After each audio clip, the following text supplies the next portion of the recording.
Ternyata ada seorang polwan yang terlibat dalam kasus Brigadir J.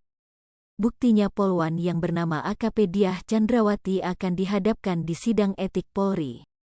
Apa pelanggaran yang dilakukan AKP Diah dalam kasus kematian Brigadir Yosua Huta Barat alias Brigadir J?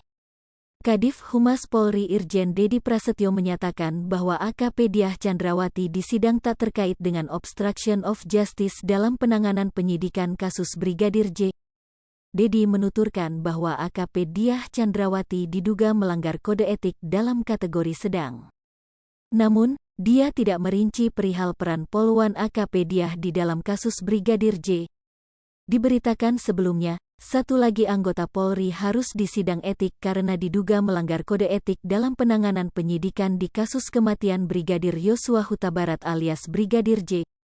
Kali ini, seorang polisi tersebut merupakan seorang polwan. Dia adalah AKP Diah Chandrawati yang juga Paur Subak Sunda Bagrenmin Div Propam Polri yang kini telah dimutasi sebagai Pama Yanma Polri. Kadif Humas Polri Irjen Dedi Prasetyo menyatakan bahwa Diah Chandrawati seharusnya disidang etik pada hari ini, Rabu, tanggal 7 September tahun 2022. Namun, sidangnya harus diundur karena masih ada sidang etik lanjutan terhadap AKP Irfan Widianto. Dedi menuturkan bahwa AKP Diah Chandrawati hanya diduga telah melakukan pelanggaran kode etik ringan saja. Namun, dia masih enggan merinci pelanggaran anggotanya itu di penanganan kasus Brigadir J.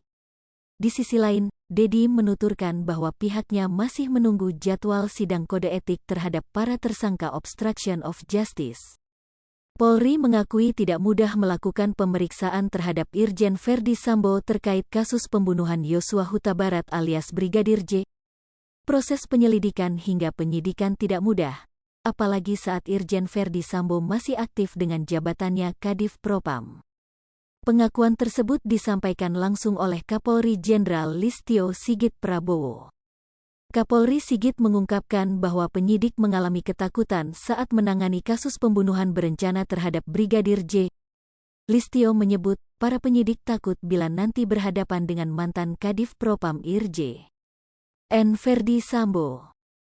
Hal tersebut diungkapkan Kapolri dalam program Satu Meja The Forum Spesial Siasat Kapolri di Pusaran Kasus Sambo di Kompas TV, Rabu, tanggal 7 September tahun 2022, malam.